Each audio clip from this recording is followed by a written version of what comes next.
TP-Link C6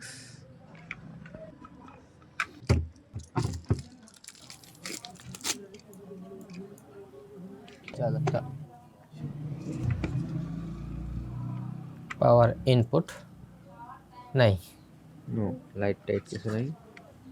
কোনো connection আসছে না। 12 ভোল্ট ঠিক আছে, 11.80 না, কোনো পাওয়ার নাই। আচ্ছা, খুলে ফেলি।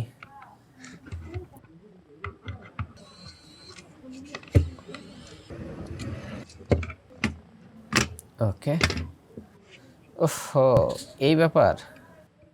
এখানে আইসি নাই, এখানে কাজ করা দেখা যাচ্ছে, আদার্স ইস্যু পাই নাই। আচ্ছা, দেখা যাক। এখানে একটা পয়েন্ট আগে থেকে সোল্ডার করেছিল, তো এখানে একটা সোল্ডার লেড লাগিয়ে নিলাম লম্বা করে। আচ্ছা, একটা জিনিস টেস্ট করতে চাই, দেখাচ্ছি বিষয়টা। এই যে এটা হচ্ছে পাওয়ার সাপ্লাই, এখানে দেখাও এটার আউটপুট। আচ্ছা 1 ভোল্ট 1.1 বা 1 ভোল্ট করে দিলাম। এরপর হচ্ছে আচ্ছা এই পজিটিভটা এখানে লাগিয়ে দিই এলইডি, আর নেগেটিভটা যে কোনো জায়গায় নেগেটিভ, তো এই স্ক্রুর মধ্যে দিলাম। দেখেন বিষয়টা দেখি কি হয়। এবার এইটার যে পাওয়ার সাপ্লাই যে 12 ভোল্ট, এটা এবার দিলাম। এই যে দেখেন আলহামদুলিল্লাহ লাইন কিন্তু আসছে। হ্যাঁ, আলাদাভাবে ডিসি পাওয়ার সাপ্লাই থেকে 1.1 ভোল্ট দিয়েছি, আর 1.1 বা 1.2 দেওয়া যায়। আর এখানে দেখেন এটার যে পাওয়ার সাপ্লাই সেখান থেকে 12 ভোল্ট দেওয়া আছে, এবং রাউটারটা আশা করা যায় চালু হবে। তার মানে আমরা যদি এই জায়গার যে পাওয়ার ফল্ট আছে সেটা রিপেয়ার করতে পারি, তাহলেই কিন্তু এই রাউটারটা ইনশাল্লাহ চালু হয়ে যাবে। তো আমি এখানকার এই জায়গাটুকু পরিষ্কার করে আইসি লাগানোর উপযোগী করে নিচ্ছি। ওকে, এরপর সেম রাউটার থেকে সেম একটা আইসি এখানে রিপ্লেস করে দিচ্ছি। এবার আইসিতে এখান থেকে পজিটিভ লাইনটা টেনে দিতে হবে, এটা মিসিং হয়ে গেছে। এখানে অনেকগুলো পার্টস রিপ্লেস করেও লাগাতে হয়েছে। ওকে, তো কমপ্লিট আইসি লাগানো হয়েছে নাকি? এখন টোটালি এখান থেকে এখানে কানেক্টেড, এই জায়গাটা একটু দিয়ে দেবো। তো এবার পাওয়ার পাওয়ার পাওয়ার তাহলে দিয়ে দেখা যাক কি অবস্থা হয়।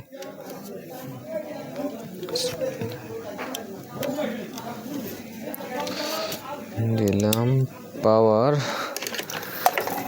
আসলো না কিছু, গেল ওই জায়গা পুড়ে ওর নিচে। এখানে মূলত শর্ট সার্কিট হয়ে গেছে, যার জন্য ধোঁয়া উড়েছে। আমি অবশ্য পরবর্তীতে এই আইসিটি রিপ্লেস করে এখানে যেন শর্ট সার্কিট না হয় সে ব্যবস্থা করেই আবারও আইসি লাগিয়েছিলাম, কিন্তু তারপরও দেখলাম যে আউটপুটে কোনোরূপ ভোল্টেজ আসতেছে না। মানে আউটপুট যে ভোল্ট 1.1 ভোল্ট আমাদের প্রয়োজন, সেই ভোল্টেজটা জেনারেট করতেছে না এখানকার আইসি, ভিন্ন আইসি লাগানোর পরেও। আচ্ছা, এই মুহূর্তে এই যে এখান থেকে একটা বাক কনভার্টার লাগালাম আলাদাভাবে, আর 1.1 ভোল্ট আউটপুট নিয়েছি একটা। এখানে এই ধরনের মিনি 360 বাক মডিউলগুলোতে এখানে একটা ভেরিয়েবল রেজিস্টার থাকে, এই যে এই ধরনের। তো এটা আমি উঠিয়ে ফেলে এখানে 2.2 কিলো ওহমসের একটা রেজিস্টার লাগিয়ে দিয়েছি, যাতে ফিক্সড থাকে ভোল্টেজটা 1.1 ভোল্ট, যেন কম বেশি না হয় কখনোই। আর এই মুহূর্তে এখানকার পুরো আইসিটা বাতিল, শুধুমাত্র এখান থেকে 12 ভোল্ট নিয়েছি, আউটপুট 1.1 ভোল্ট, এই যে এখানে জাম্পার করে দিয়েছি কানেকশন। তো এখন দেখা যাক কি অবস্থা। রাউটারটাতে পাওয়া যাচ্ছি 12 ভোল্ট দিলাম, বিসমিল্লাহির রহমানির রহিম। এই যে আলহামদুলিল্লাহ পাওয়ারটা চলে আসছে, যেমনটা আগে চেক করে নিয়েছি পাওয়ার সাপ্লাই দিয়ে, যে 1.1 ভোল্ট প্রেজেন্ট করলে রাউটারটা অন হওয়ার কথা। এই যে এখানে ভোল্টেজ আছে দেখেন 1.1 ভোল্ট, হ্যাঁ 1.171 মানে 1 ভোল্ট। আচ্ছা, একদম পারফেক্ট ভোল্টেজ আছে। আর এই যে রাউটার রান করতেছে। তো এই মুহূর্তে আবারও SSIDটা আপনাদের দেখিয়ে দিই।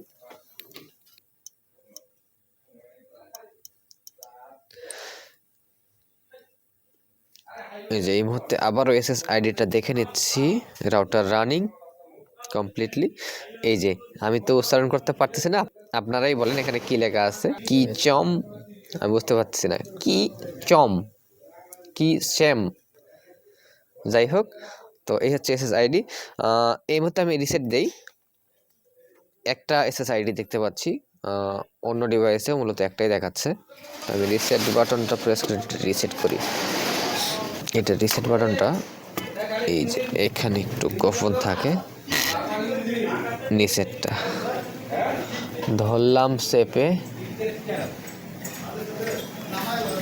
এই যে রিসেট নিয়েছে, সবগুলো বাতি জ্বলে। আচ্ছা, এবার চালু হলে আমরা আইডিটা দেখতে পাবো ভিন্ন নামে। রাউটার চালু হয়ে গেল। আচ্ছা, রিফ্রেশ দিই। এই যে টিপি লিঙ্ক, এই যে 2.4 গিগাহার্টজ এবং 5 গিগাহার্টজ দুইটাই দেখতে পাচ্ছেন চলে আসছে SSID।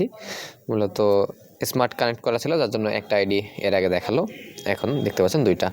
তো দুইটা আইডি চলে আসছে এবং রাউটার রানিং, কোনো ধরনের ওভারহিটিং নেই, একদম পারফেক্ট। আর এটা একদিন এভাবে চালিয়ে রাখবো, তারপরেই আমি আমার সেই সাবস্ক্রাইবার ভাইকে ডেলিভার করব। যারা ভিডিওটি এতক্ষণ পর্যন্ত দেখলেন কষ্ট করে, কোনো মন্তব্য থাকলে তো কমেন্টে আমাকে জানাতে পারেন। আর যদি চ্যানেলে নতুন হয়ে থাকেন, ভিডিও ভালো লাগলে সাবস্ক্রাইব করে চ্যানেলের সদস্য হয়ে যেতে পারেন। দেখা হচ্ছে তাহলে আপনাদের সামনে আগামী ভিডিওতে নতুন কোনো রিপেয়ার কাজ নিয়ে।